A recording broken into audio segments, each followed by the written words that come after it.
নমস্কার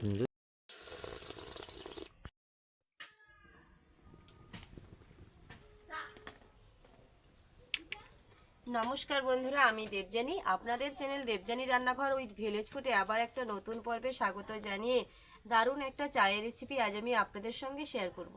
চা আপনারা অনেক রকমভাবেই খেয়েছেন, অনেকে অনেক রকমভাবে চা বানাতেও জানেন, কিন্তু আজকে আমি যেভাবে চা বানাবো, আজকে কিন্তু একদমই একটা সিক্রেট চা বানাবো। মশলা চা, সিক্রেট চা। সেই চাটা যদি একবার কাউকে খাওয়ান কিংবা নিজে খান তাহলে বারবার খেতে ইচ্ছে করবে। চা বিভিন্ন রকমভাবে আপনারা বানাতে জানেন। আজকে আমি যেভাবে চা বানিয়ে খাওয়াবো আপনাদেরকে, মানে দেখাবো আর আমার পুরো পরিবারকে খাওয়াবো, একবার যারা খাবে বারবার বলবে ওই ধরনের সিক্রেট চা বানাতে। তো চলুন শুরু করা যাক। সিক্রেট চা। সিক্রেট চা মানে একটা সিক্রেট মশলা রয়েছে, সেই মশলাটা আমি আপনাদের দেখিয়ে দেবো। আপনারা বাড়িতে এরকমভাবে সিক্রেট চা বানিয়ে খেতে পারবেন। চলুন শুরু করা যাক। মশলা চাটা বানানোর জন্য আমি এখানে বেশ কয়েক রকমের মশলা নিয়েছি। চা বানানোর জন্য প্রথমেই এদিকে চা রয়েছে আর একটুখানি আদা রয়েছে। চাইলে আপনারা আদাটাকে রোদে দিয়ে শুকনো করে নিতে পারেন। আমার এখানে কাঁচা আদা রয়েছে। এখানে রয়েছে লবঙ্গ, এলাচ, এখানে রয়েছে দারচিনির কাঠ, আর এদিকে বড় এলাচ, জয়ফল, আর এদিকে দেখুন গোলমরিচ, এদিকে পানমৌরি। আর এটা হলো সেই সিক্রেট মশলা, আমি যে বললাম সেই সিক্রেট মশলা। এটা হলো তুলসী পাতার মঞ্চুরিয়ান। এই তুলসী পাতার মঞ্চুরিয়ানটা এটা আমি শুকনো করে নিয়েছি। আপনাদের হাতের কাছে যদি এই মশলাটা না থেকে থাকে তাহলে তুলসী পাতাটা ব্যবহার করতে পারেন, তবে এগুলো কাঁচা অবস্থায় ব্যবহার করবেন না। কাঁচা অবস্থায় এগুলো দিয়ে চা করলে তার স্বাদটা কিন্তু একদম বাজে হবে। তুলসী পাতা দিতে পারেন, নয়তো কোনো কিছু দেওয়ারই প্রয়োজন নেই। এদিকে উনুনটা ধরিয়ে কড়াই বসিয়ে দিয়েছি। প্রথমে সব রকমের মশলাগুলো ভেজে নেব। তবে মশলাগুলো ভেজে নেওয়ার আগে বড় এলাচ যেটা রয়েছে সেটা শিলনোড়ায় থেতো করে এলাচের ভেতরের বীজগুলো বের করে নেব।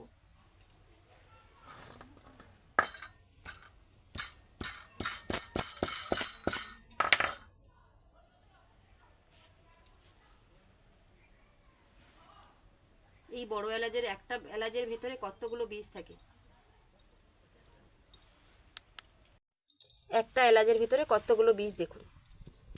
এইবার একে একে সব রকমের মশলা দিয়ে দেব। লবঙ্গ দিয়ে দিলাম, এলাচ দিয়ে দিলাম, দিয়ে দিলাম জায়ফল একটু গুঁড়ো করে দিয়েছি, আর এদিকে রয়েছে দারচিনি কাঠ একটুখানি ভেঙে দিয়ে দেব, গোলমরিচ দিয়ে দেব, পানমৌরি। এইবার একটুখানি ভেজে নেব, খুব বেশি সময় নয়, 2 থেকে 3 মিনিটের জন্য ভেজে নিতে হবে। এগুলো হালকা হালকা একটু ভাজা ভাজা গন্ধ উঠলে তখন ওই তুলসী গাছে তুলসী পাতার মঞ্চুরিয়ানটা দিতে হবে। সেটা একদম প্রথম থেকে দেওয়া যাবে না, একটু বেশি ভাজা হয়ে যাবে প্রথম থেকে দিলে। তার জন্য এগুলোকে একটুখানি ভেজে নিয়ে সেটা দেব। এই মশলাগুলো একটুখানি ভাজা হয়ে গেছে, এইবার এগুলোকে দিয়ে দেব। হাতের মধ্যে দলে দিয়ে দেব, শুধু ডাঁটিগুলো পড়ে থাকবে। এই দেখুন,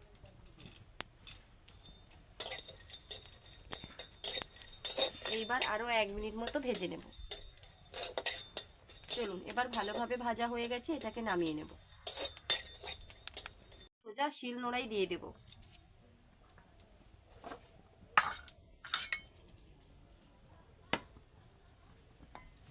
শিলনোড়ায় দিয়ে মশলাটা ঠান্ডা হলে পর সেটাকে গুঁড়ো করে নেব।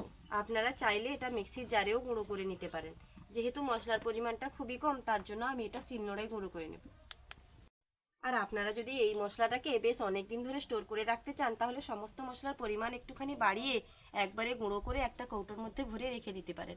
এখন তো শীতকাল চলছে, শীতকাল মানেই একটা চা খাওয়ার ব্যাপার। যখনই ঘুম থেকে উঠবেন শীতকালে তখনই একটু চা খেতে ইচ্ছে করবে, সেটা সন্ধ্যাবেলায়, বিকালবেলায় হোক কিংবা সকালবেলা হোক, ঠিক এরকমভাবে একটুখানি মশলা দিয়ে আপনারা চা খেতে পারবেন।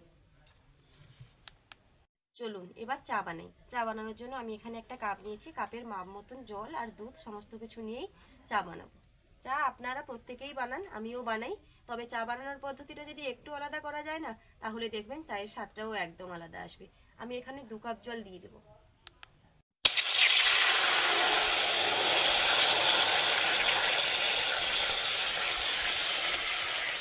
2 কাপ জল দিয়ে দিয়েছি। আমি এখানে 4 কাপ চা বানাবো। 4 কাপ চায়ের মাপে 4 চামচ চিনি দিয়ে দেবো।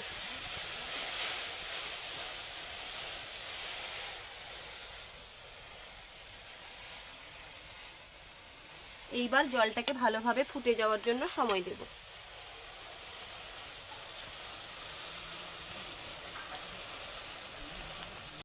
চায়ের জলটা যত সময় না ফুটছে তত সময় পর্যন্ত আমি এখানে 2 টুকরো যে আদা নিয়েছি, আদাটা একটুখানি শিলনোড়ায় থেতো করে নেব। এই আদাটাকে আপনারা রোদে শুকনো করে এই মশলার সঙ্গে দিয়ে কিন্তু গুঁড়ো করে রেখে দিতে পারেন, সেটাই অনেক সুবিধা হবে। এইবার দিয়ে দেব থেতো করা আদা।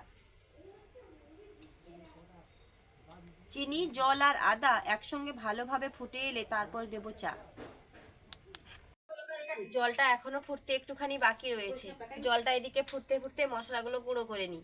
মশলাগুলো হালকা ঠান্ডা হয়ে গেছে।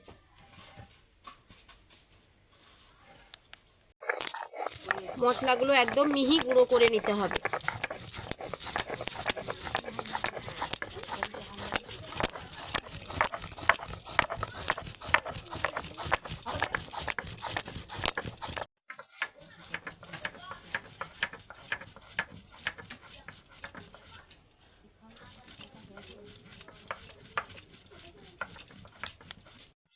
মশলাটা ভালোভাবে গুঁড়ো করে নিয়েছি। দেখুন এগারটা এই যে এলাচের খোসাগুলো এগারটুকু এরকম থাকবে, তাতে কোনো অসুবিধা নেই। চলুন এইবার এটাকে পরিষ্কার করে একটা প্লেটের মধ্যে নিয়ে নিই। কতটা সুন্দর গুঁড়ো হয়েছে আপনারা নিজেরাই দেখে নিন। এই দেখুন, এই যে মশলাটা আমি গুঁড়ো করেছি না, এই মশলা দিয়ে আমি কিন্তু সপ্তাহখানেক চা খাবো। বেশ অনেকগুলো মশলা গুঁড়ো করলাম। আপনারা ভাবছেন এতগুলো মশলা দিয়ে কি চা হবে? একদম না, পরিমাণ মতো মশলা দিয়েই কিন্তু চা হবে। আদা দেওয়ার পর জলটা ভালোভাবে ফুটে গেছে। বেশ কয়েক মিনিট ধরে জলটা ফুটেছে আর আদার সেন্ট কিন্তু ভালোভাবে বেরিয়ে গেছে। এইবার আমি দিয়ে দেব চা। আপনারা বাড়িতে যে চা এমনিতে চা বানিয়ে খান সেই নর্মাল চাই দেবেন। আমি এখানে 2 চামচ চা দিয়ে দেব আর একটুখানি চা দেব। চাটা দেওয়ার পর আবারও কিছুক্ষণ ভালোভাবে ফুটে যাবে। যখন একটা দারুণ কালার আসবে,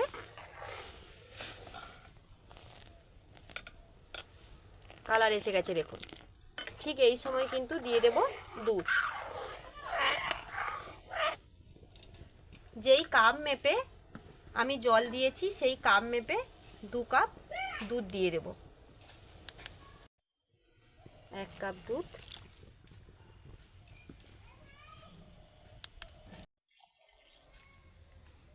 দু কাপ দুধ দিয়ে দিয়েছি।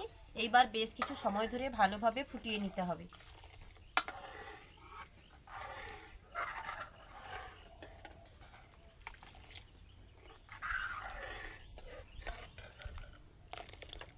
প্রথমটাতে সেরকম কোনো কালার আসবে না, বোঝা যাবে না। বেশ কয়েক মিনিট ফুটে যাওয়ার পর তখনই বুঝতে পারবেন।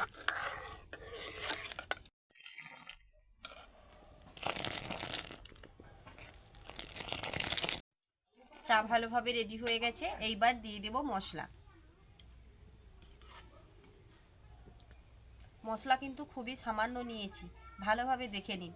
মশলা এতগুলো গুঁড়ো করেছি, তার মানে এই নয় যে 1টা চামচ ভর্তি করে মশলা দিয়ে দেব। মশলা কিন্তু অল্প একটুখানি দিতে হবে। দিয়ে দিলাম মশলা। এইবার আর কয়েক সেকেন্ড মতো ফুটিয়ে চাটাকে নামিয়ে নিতে হবে। খুব বেশি সময় আর ফোটানোর দরকার নেই। চা মশলাটা দিয়ে দিয়েছি, একবার যা চাটা ফুটে উঠেছে, দারুণ একটা সেন্ট উঠে গেছে, দারুণ।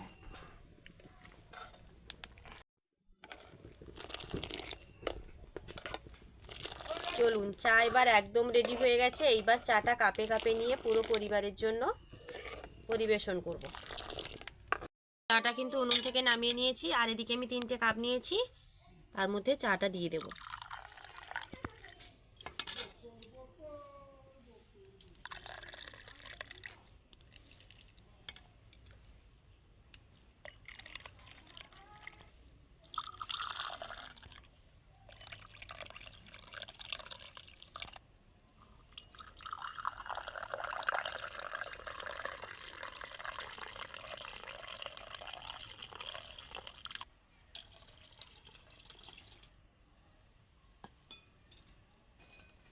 চাগুলো ছেঁকতে একটু অসুবিধা হচ্ছিল, তার জন্য আমি একটা বড় গ্লাসের মধ্যে প্রথমে ছেঁকে নিয়েছিলাম। চা তো আমার একদম রেডি হয়ে গেছে। আর এই রকম দারুণ একটা সেন্ট দেওয়া চা যদি থাকে সকালবেলা, তাহলে আর সকালটা জমে যাবে, বিশেষ করে শীতের সকাল। চলুন চাটা আমি একটু টেস্ট করি কীরকম হয়েছে। আহা, একবার খেলেই মন প্রাণ জুড়িয়ে যাবে, স্বাদে যেমন আর গন্ধেও সেরকম। এই যে একটা গরম ধোঁয়া উঠছে চা থেকে না, তার মধ্যে এত দারুণ একটা স্মেল রয়েছে, অসম্ভব সুন্দর।